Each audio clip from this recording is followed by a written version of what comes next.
దుర్గమణి అనే గ్రామం ఒకటి ఉంది. ఆ గ్రామ ప్రజలు నిత్యం కరువు కాటకాలతో అలమటిస్తూ ఉంటారు. అదేం శాపమో గత 200 ఏళ్లుగా ఆ గ్రామ ప్రజలు చాలా నరకయాతన పడుతూ ఉన్నారు. ఆ విషయం ఆ నోట ఈ నోట ప్రాకి చివరికి రాజుగారి వద్దకు వెళ్ళింది. మంత్రివర్య, మన సువిశాల సామ్రాజ్యంలో అన్ని గ్రామములు సస్యశ్యామలముగా ఉన్నవి. కానీ ఆ ఒక దుర్గమణి గ్రామము మాత్రము అభివృద్ధి చెందడం లేదు. అందుకు గల కారణం ఏమిటి? అంటే మహారాజా, ఆ గ్రామము గత 200 ఏళ్లుగా ఎటువంటి అభివృద్ధికి నోచుకోలేదు. పైగా ఆ గ్రామమును ఏవో దుష్టశక్తులు పీడిస్తున్నాయని ఆ గ్రామ ప్రజలందరూ అనుకుంటుండగా విన్నాము. మరి ఇందుకు పరిష్కారం ఏమీ లేదా? అంటే ప్రభు, ఆ దుర్గమణి గ్రామం యొక్క చరిత్ర ఆ దుర్గమణి ఆలయ పూజారికి తెలుసునని అక్కడి ప్రజలు మాట్లాడుకుంటుండగా తెలిసినది. అయితే మేము తక్షణమే ఆ గ్రామమునకు వెళ్ళి ఆ ఊరి ఆలయ పూజారిని కలుసుకుని ఆ గ్రామం యొక్క చరిత్రను తెలుసుకుని ఆ గ్రామమును అభివృద్ధి బాటలో పయనించడానికి ప్రయత్నం చేస్తాము. ప్రణామములు మహారాజా. గురువర్య, అసలు ఈ గ్రామమునకు ఏమైనది? ఈ గ్రామము ఎందుకు ఇంత వెనుకబాటుకు గురైనది? ఈ గ్రామమును ఏవో దుష్టశక్తులు పీడిస్తున్నాయని ప్రజలు అనుకుంటుండగా తెలిసిన. అది నిజమేనా? అవును మహారాజా. అందుకు గల కారణములు మీకేమైనా తెలుసా గురువయ్య? తెలుసు మహారాజా. మీ వంశ చరిత్ర మొత్తం మేము గతంలో తాళపత్ర గ్రంథములో చదివి ఉంటిమి. అది ఏమిటో వివరించగలరా గురువర్య? చిత్తము ప్రభు. అది కొన్ని వేల సంవత్సరాల క్రితం జరిగిన చరిత్ర. కొన్ని వేల సంవత్సరాల క్రితం మీ వంశానికి మూలపురుషుడైన మహారుద్రవర్మ ఎంతో భక్తితో ఆ పరమశివుణ్ణి ఆరాధించి పరమశివుని వద్ద ఉండే మణిని వరముగా పొందారు. ఆ మణిని మన గ్రామదేవత దేవి ఆలయంలో పెట్టడం వల్ల ఈ గ్రామమునకు దేవిమణి గ్రామము అని పేరు వచ్చినది. అప్పటి నుంచి దేవిమణి గ్రామదేవతగా పూజలందుకుంది. ఆ తరువాత ఏం జరిగింది గురువర్య? ఆ తరువాత ఎంతో మంది రాజులు ఈ గ్రామం పైన దండయాత్రలు చేసి ఆ మణిని చేజిక్కించుకోవాలని చూశారు. కానీ వారి ప్రయత్నం వృధా ప్రయత్నమే అయ్యింది. మరి ఆ మణి ఏమైంది గురువర్య? అలా కొన్ని 100 ఏళ్లు గడిచిన తరువాత 200 ఏళ్ల క్రితం మీ పినముత్తాత అయిన వక్రకుంచిత వర్మ పరిపాలన ప్రారంభించాడు. ఇతడు అతి తక్కువ కాలంలోనే పరమ క్రూరుడిగా పేరు పొందాడు. ప్రజలపైన అధిక పన్నుల భారం విధించడం, ఇదేమిటి అని ప్రశ్నించే వారిని ఏనుగుల కింద వేసి తొక్కించి చంపించడం వంటి దుర్మార్గపు చర్యల వలన ప్రజలకి ఆ ప్రభువు పైన నమ్మకం పోయినది. అనతి కాలంలోనే ఆ గుడి ప్రాభవాన్ని కోల్పోయినది. ప్రజల శాపనార్థాల ఫలితంగా ఆ వక్రకుంచిత వర్మకు మరణము సంభవించినది. మరి ఆ గుడిలో ఉండే దివ్యమణి ఏమైంది గురువర్య? అనతి కాలంలోనే ఆ గుడి ప్రాంగణాన్ని దుష్టశక్తులు ఆవహించాయి. యక్షిణి అనే రాక్షసి యొక్క కన్ను ఆ గుడిపైన పడింది. ఆ రాక్షసి గుడిలో ఉన్న దుర్గమణిని ఎత్తుకుపోయింది. మరి ఆ దుర్గమణి ఇప్పుడు ఎక్కడ ఉంది గురువర్య? ఆ యక్షిని ఆ మణిని తీసుకుపోయి దెయ్యాల కొండలోని గల గుహలోని దాచి ఉంచిందని తరతరాదులుగా ప్రజలు చెప్పుకుంటున్న మాట. అంతేకాకుండా ఆ యక్షిని తనకున్న మాయాశక్తులతో అక్కడే ఒక సింహంలాగా కాపలా కాస్తుందని ప్రజల నమ్మకం. మరి ఆ మణిని వెనక్కి తీసుకొచ్చే సాహసం ఇంతవరకు ఎవరూ చేయలేదా?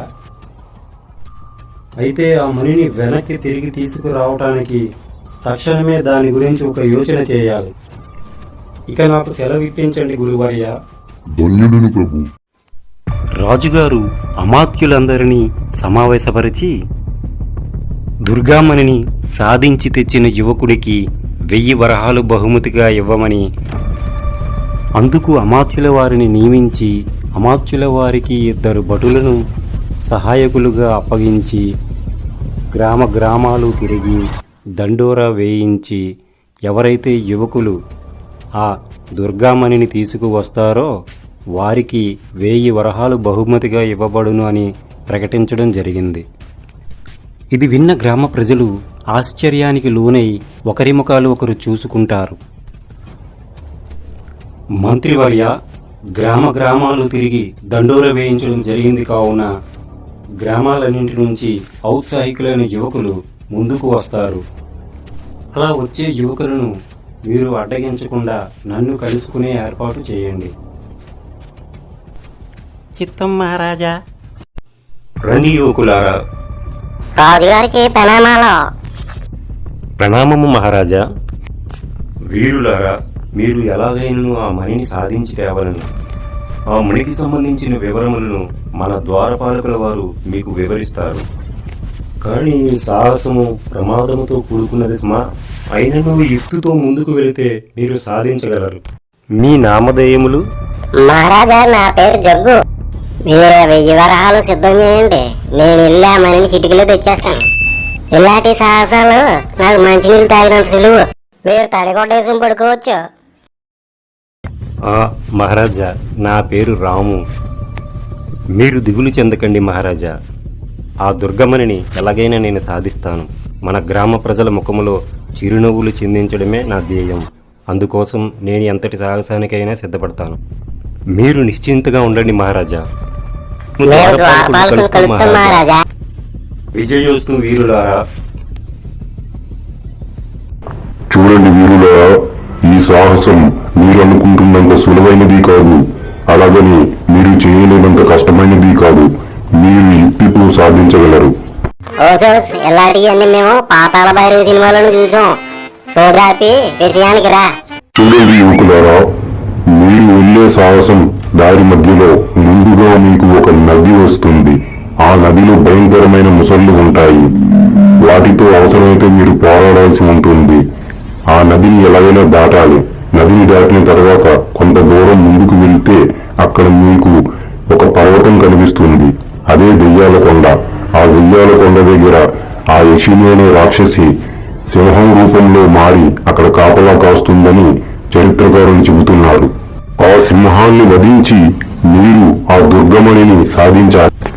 కానీ ఒక విషయం, మీరు వెళ్లే మార్గ మధ్యలో మీకు ఎదురయ్యే ప్రతి వ్యక్తికి మీరు సహాయపడుతూ వెళితే మరలా మీకు ఆ సహాయం తిరిగి పొందగలుగుతారు అని చరిత్రకారులు చెబుతున్నారు. ఆ మణిని సాధించడానికి గతంలో ఎంతో మంది వీరులు అక్కడికి వెళ్లారు. కానీ ఎవరు కూడా ఇంతవరకు తిరిగి రాలేదు. మీరు 1000 వరహాలు సిద్ధం చేయండి. నేను వెళ్ళి చిటికలో తెచ్చేస్తాను ఆ మనిని.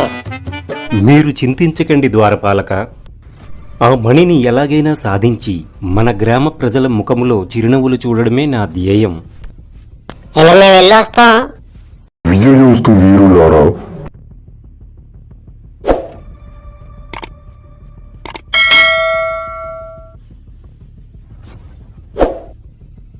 మనమిద్దరము కలిసి వెళితే ఆ మణిని సాధించడం సులువవుతుందేమో కదా. ఏం అవసరం లేదు. ఆ 1000 వరహాలు నేనే సొంతం చేసుకుంటాను. ఆ దుర్గమణిని నేనే ఒంటరిగా సాధిస్తాను. అయ్యో 3 రోజుల నుంచి భోజనం చేయలేదయ్యా. ఆకలిగా ఉందయ్యా. ఏమైనా ఉంటే పెట్టండి అయ్యా. 2 తీసుకో. దేవుడా. భోజనం కావాలి, టిడికి భోజనం. నేను అలా పిల్లికి బెస్సం పెట్టే రకం కూడా కాదు. అంటే ఈ నీటిలో ముసళ్ళు ఉంటాయా? ఉంటే ఉన్నాయి. నాకేమైనా భయమా? మనం చిన్నప్పుడే ఇలా టైర్లతో గోళీలు ఆడుకున్నాం. జై బజరంగ బలే. ఓయమ్మ, ఇదేంటి ఇది? నీటి ప్రవాహం ఉధృతంగా ఉంది. కాపాడండి అయ్యారన్నా. చచ్చండ్రా దేవుడు. అలా అనాలోచితమైన ఆకతాయితనం వల్ల జగ్గు చనిపోతాడు. అయ్యా ధర్మం చేయండి అయ్యా. భోజనం చేసి 3 రోజులు అయ్యిందయ్యా. ఆకలిగా ఉందయ్యా. తినడానికి ఏమని ఇవ్వండి అయ్యా. అయ్యో పాపం, నాకు నీకు ఆహారం ఇవ్వటానికి ఏమీ లేదు. కానీ నా దగ్గర డబ్బులున్నాయి, ఇస్తాను. ఆ డబ్బులతో ఏమైనా కొనుక్కొని తిను. తీసుకో.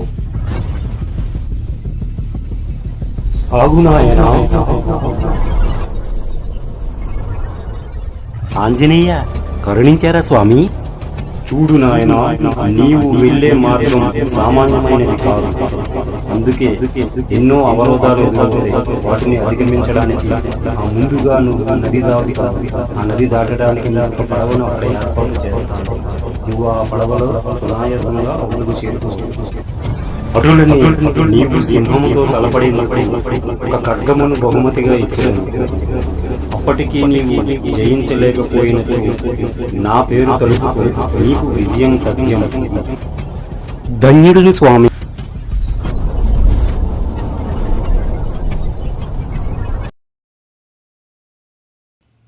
రాము ఆ యక్షిణిని ఎలాగైనా ఓడించి ఆ దుర్గమణిని తీసుకువచ్చి గ్రామ ప్రజల ముఖంలోని సంతోషాన్ని చూడాలనేది రాము యొక్క ప్రథమ లక్ష్యం. ఆ సమయం రానే వచ్చింది. అక్కడ యక్షిణి ఆ దెయ్యాల కొండకి కాపలా కాస్తూనే ఉంటుంది. యక్షిణి ఇక కాసుకో, వస్తున్నా, నీ చావు నా చేతిలో మూడింది అనగానే ఆ యక్షిని శరవేగంగా రాము మీదకి దూసుకు వస్తుంది. మర్యాదగా చెబుతున్నాను, ఈ దెయ్యాల కొండని విడిచిపెట్టి వెళ్ళిపో. నిన్ను ప్రాణాలతో విడిచిపెడతానని మాటిస్తున్నాను. నీకు ఇలా కాదు. జై వీరాంజనేయ,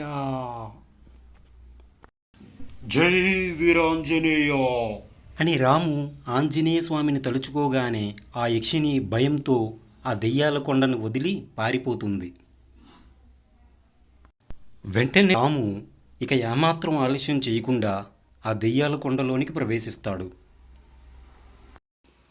ఎంతో భయంకరంగా ఉండే ఆ కొండలోనికి రాము ప్రవేశించి వడివడిగా వెళుతూ ఆ మణిని చేతపట్టి తిరిగి ఆ మణిని తీసుకుని రాజదర్బారుకు బయలుదేరుతాడు. బలా వీరుడా బలా, మొత్తానికి సాధించావు. తరతరాలుగా ఎంతోమంది ప్రయత్నం చేసినా సాధించలేని ఈ మణిని నువ్వు మళ్ళీ తిరిగి తీసుకురాగలిగావు. విజయోస్తు వీరుడా, అందుకు ధన్యవాదములు. జయోస్తు వీరా, విజయోస్తు. జయము జయము వీరా. అలా హర్షధ్వానమున మధ్య రాజుగారు రాముని సత్కరించడమే కాకుండా 1000 వరహాలు కూడా ఇస్తారు. ఆ దుర్గ గ్రామమునకు రాజుగా నియమిస్తారు. అలాగే రాజుగారు మరియు రాము ఆ దుర్గామణిని దుర్గా ఆలయంలో యథాస్థానంలో నిలుపుతారు. మునిపటిలా ఆ గ్రామం పూర్వ వైభవాన్ని సంతరించుకుంది. గ్రామ ప్రజలందరూ ఆనందంతో కేరింతలు కొట్టసాగారు.